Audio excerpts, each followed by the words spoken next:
Isang munting hiling, bagong buhay ang kayang abutin. Pakinggan natin ang mga kwento ng pagmamahalan, sakripisyo at tunay na kahulugan ng Pasko sa Chris Plus Stories.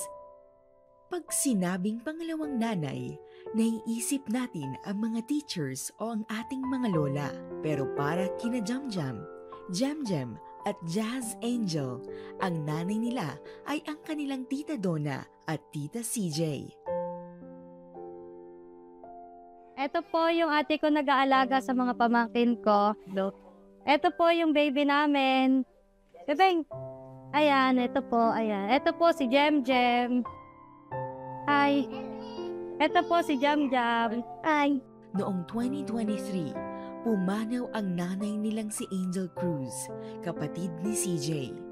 Sa isang iglap, ang saya ng kanilang pamilya ay napalitan ng lungkot at kawalan. Nung una po kasi, sumasakit lang po yung sikmura niya. Ano po nun, bagyong Edgar, sobrang baha po, hindi po siya makapagpa-check up kasi nga po, ala po nagsasakay na mga tricycle, jeep. Tapos po, hindi po namin ina-expect na yung simpleng pagsakit po ng sikmura, ayun po yung magiging cause of death niya. Si Tita Donna, kahit may sariling buhay, tumayo bilang bagong nanay nila. Para raw sa kanya, para suklian ang pagmamahal ng kanyang yumaong ate. Wala po yung kung paano ako babyhin ang ate ko dati eh. Ang ano ko po yung mga bata parang ako naranasan kong alagaan ako ng mama nila. Malaki na ako. Siya yung nag-aaruga sa akin. Pag kami kailangan ako, siya yung nagpo-provide yung ate ko. Tapos eto ka, kung walang kamuwang-muwang na mga bata na walang ng ano. Hindi man lang naranasan ko sa mama nila na kung paano ako alagaan ng mama nila. Pero hindi naging madali ang buhay nila. Dumating pa sa puntong kung walang mapulot na 100 pesos, wala silang makakain. Paglabas ko po yung pamangkin ko, pa-uwi na. Mama, may nakita ako dun lumilipad na 100. Kumbaga, sabi ko, may tao. Sabi ko pang ganun, may tao. Wala. Dito lang kong lumalabas, asan ka ako, asan? Tapos tinuro sa akin yung 100. Kinuha ko muna po, tapos parang nakatayo muna po ako, naghihintay ako na may maghanap.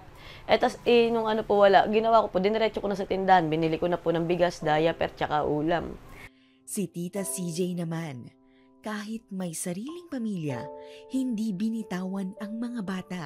Ang naging Christmas wish niya sa Bingo Plus Foundation para sa kanila. Nasasaktan ako pagka nalalaman kong wala silang pambili bigas, ulam, na ako mismo wala akong magawa. Tumawag, yung pag-uwi ko po dito, bumisita ako. Dahil alam mo baka po, wala akong kapera-pera, alam pambili gatas, alam pambili diaper, pambaon, wala. Sabi ko, ba't di ka nagsasabi sa akin? Naiyak po ako noon. Ba't di ka nagsasabi sa akin? Meron naman ako, makapagbigay ako, nakakuha ko LB, sabi ko ganyan. Sabi niya, nahiya ako sa'yo. Kasi ayaw daw po niyan dumaing sa akin. Sabi ko, hindi ka dadaing sa akin, tayong dalawa lang nagtutulungan. Sabi ko po ganun sa kanya. Natupad ang wish ni CJ. Nabigyan si Tita Donna ng livelihood showcase para sa sari-sari store. Sa wakas, nagkaroon sila ng bagong simula para sa 3 bata. Magkasamang haharapin ang bawat hamon. Yan ang pangako ng magtiyahin sa buhay. Ngayong Pasko, tandaan, kahit maliit na regalo, kayang magbigay ng pag-asa. Para sa iba pang inspiring stories, i-follow ang Bingo Plus Foundation sa social media.